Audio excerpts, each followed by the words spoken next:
এখনকার প্রবলেমগুলো কি ফেস করতেছেন? আমার তো যখন গত মাসে 25 নম্বর অপারেশন অপারেশন হওয়ার পরে আমাকে বলতেছে যে আপনি এখন আর তো আপনার কোনো ইয়ে নেই, আপনি মেডিসিন যা দেওয়া দিয়ে দিয়েছে এগুলো আপনি বাসায় চলে যান। আপনি 11 মাস ধরে এখানে আছেন, বাসায় চলে যান। বাসায় চলে গেলে হচ্ছে আপনার মনের যে ডেভেলপ হবে এটা শরীরেও প্রভাব ফেলবে। তো এটা বলে আমাকে বললো যে আপনাকে 1 সপ্তাহ লিভ দিচ্ছি বা 15 দিনে লিভ দিচ্ছি। এগুলো বলে বলে বলে বলে পরে ঈদের আগে আমাকে বললো যে আমরা লিভ দিয়ে দিয়েছি, আপনার ইচ্ছে হলে যাবেন, না ইচ্ছে হলে যাবেন না। তাই আমি বললাম এগুলো তো দরকার নাই, আমার তো আবার অপারেশন আছে সামনে।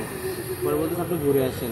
তো আমি বাড়িতে যাওয়ার পরে এখানে এসে দেখি যে আমাদের যে আহত ভাইরা আছে তাদেরকে অধিকাংশ বিনা চিকিৎসায় ফেরত পাঠায় দেওয়া হয়েছে হসপিটাল থেকে। হসপিটালে এখানে অরাজকতা হয়, টেন্ডারবাজি হয়, আপনার হচ্ছে রুগীদের থেকে বিভিন্ন অনৈতিকভাবে টাকা নেওয়া হয়। এগুলো ওরা প্রতিবাদ করে। তো এগুলা এখানকার মানুষ আসলে সেভাবে নেয় না, ওনাদেরকে দাঁড়ায় দিচ্ছে। এখন আমি আসার পরে আমাকে হচ্ছে আপনার বলতেছে যে আপনি ওদেরকে দাঁড়ায় দিচ্ছি, এখন আর কেউই থাকতে পারবে না নতুন করে, আপনি 1 মাস পরে আসেন। তো আমার তো আবার 15 দিন পরে অপারেশন আছে, আমি 1 মাস পরে কীভাবে আসবো? বলতেছে তাহলে 15 দিন পরে আসেন। আমি তো 15 দিন পরে অপারেশন 15 দিন পরে আসতে পারবো না। পরে বলতেছে যে আপনি তাহলে 1 সপ্তাহ পরে আসেন। তো এখন আমার থাকার জায়গা নাই, আমাকে আবার বাড়ি চলে যেতে হবে। ব্রাউনওয়ে থেকে আসা যাওয়া, আমি তো নিজের টাকায় আসা যাওয়া করি, একটা অ্যাম্বুলেন্স বা প্রাইভেটকে নিয়ে আসা যাওয়া করতে 20,000 টাকা খরচ হয়ে যায়। তো এই টাকা কে বহন করবে? এখন অব্দি প্রায় 8 লক্ষ টাকার উপরে আমি আমার পরিবার থেকে এনে খরচ করে ফেলেছি। আমার একটা পা এখনও নাই। এটা 60% ডেভেলপ।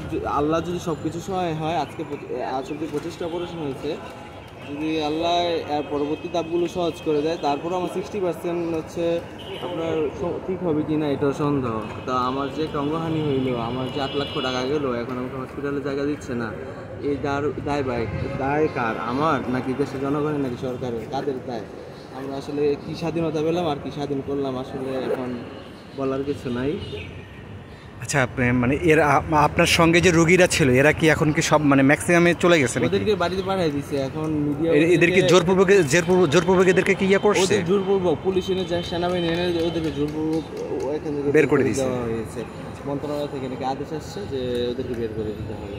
কিছু সংখ্যক দেখা যায় মানে আপনার জানার মধ্যে ওরা চিকিৎসা সম্পূর্ণ হয়েছিল না হয়নি? সম্পূর্ণ নেই, এখনো পাইরিং লাগানো আছে।